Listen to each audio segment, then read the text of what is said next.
अपनी बेटियों को शास्त्र की शिक्षा दो, अपनी बेटी को अच्छा कॉलेज पढ़ाओ, अपनी बेटी को अच्छी शिक्षा दीजिए, अपनी बेटी को अच्छा अध्ययन कराइए, उच्च स्कूल में पढ़ाइए जितना बन सकता है। हमने जयपुर की कथा में भी कहा था कि बेटी को कन्यादान देने से ज्यादा जरूरी है शिक्षा का दान देना।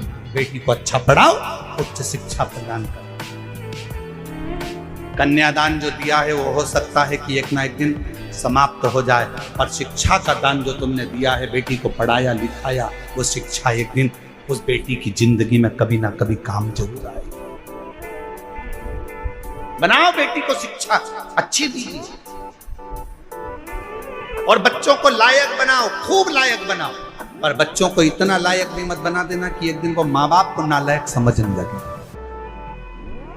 लायक बनाओ, पढ़ाओ, खूब शिक्षा दीजिए। और जिस दिन बेटा कहने लगे पापा तुम्हें कुछ नहीं आता, मम्मी चुप बैठी रहो, पापा तुम बड़बड़ मत करो, चुप बैठे रहो, समझ लेना तुम्हारी शिक्षा किसी काम की नहीं है। तुमने शिक्षा तो दी, पर शिक्षा के साथ में संस्कार देना भूल गए।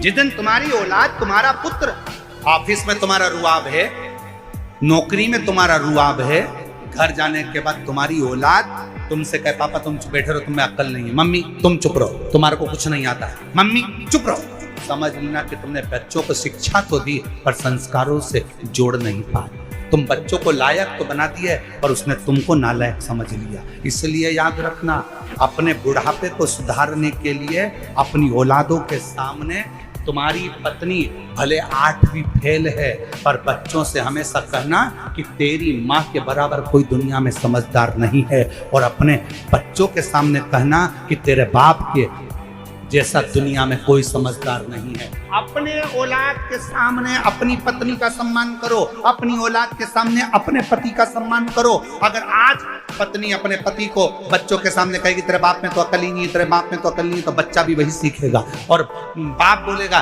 तेरी माँ में तो अकल नहीं है, तेरी माँ में तो अकल नहीं है, तो बच्चा भी वही सीखेगा। और एक दिन जब बच्चा बड़ा होगा तो माँ बाप दोनों को चुप करना चाहेगा।